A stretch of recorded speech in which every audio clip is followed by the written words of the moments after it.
Good day to you, coders, and thank you for supporting us on Project Code Library. In this video, we'll be discussing the synchronized keyword. So, the synchronized keyword is commonly used in concurrency. It's mostly used with methods, but there's also other uses with it as well. So, in order to show you guys what the synchronized keyword does, I'm going to create a new class called addition. And then inside of it, I will define a run method.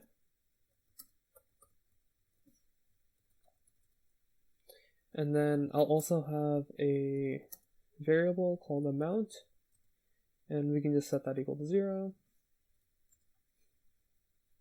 And then within the run method, I am going to increment this amount by 2 every, and then I'll loop this, let's say,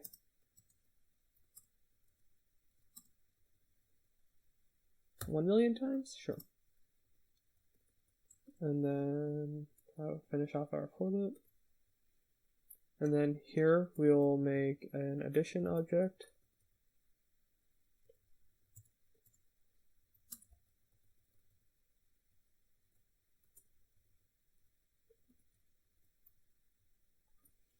And then if we print out the amount,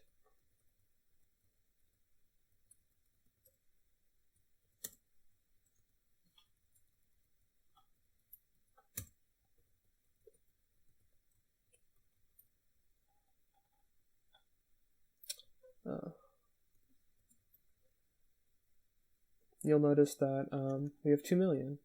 So let's say we did this twice, right?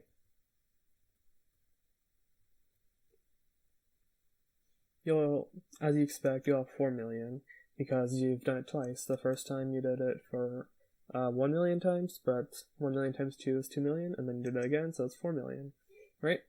So what if we want to do this twice, but on 2 different threads at the same time? So what we can do is we can implement runnable. And then let's go ahead and make some threads.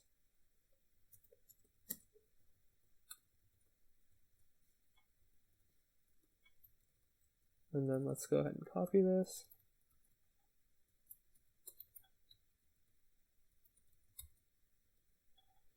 And instead of doing this, let's go ahead and do this. So let's do t1.start. t2.start.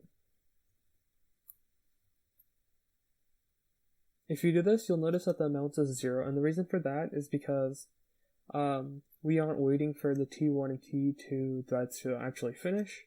And so the main thread, what it does is it'll create these 3 objects, and then it'll directly print this, and it won't wait for these threads to finish executing. So in order to finish executing, we can do a little try catch with t1.join,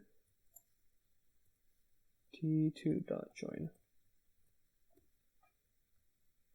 So if we run this, forgot my catch.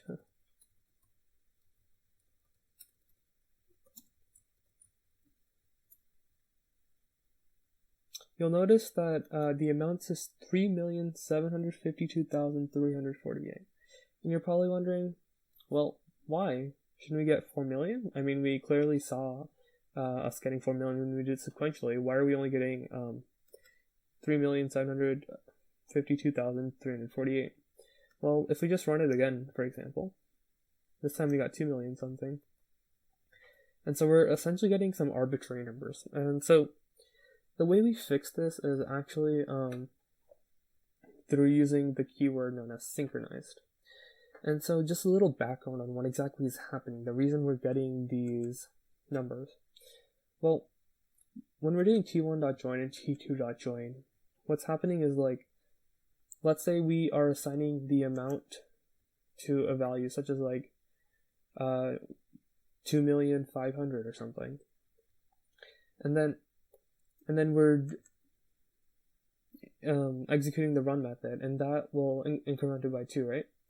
However, at the same time, what if the second thread also does that? it's also doing the it's also taking the value of 2,500,000, right? 500, yeah. And so what's happening is you're actually like losing some numbers because the threads are doing the same thing at the same time. They're running the method at the same time. And so in order to fix this, we use a keyword known as synchronized. So what synchronized allows us to do is it essentially makes sure that the threads aren't running the same method at the same time. And so if they're about to run the same method at the same time, it'll make one of the threads run it, and then it'll have the other thread run it. So for example, if T1 runs it, then it'll run the method, and then once T1 is done, it'll make sure T2 runs it. And so synchronized, the whole gist of synchronized is it doesn't allow the two threads run the same method at the same time. And so if we run this now, you'll notice we get our 4 million. And with that being said, that's essentially the gist of synchronized, and that's all we had to cover in this video. If you guys have any questions, just leave a comment down below or join our Discord server. Thank you for watching.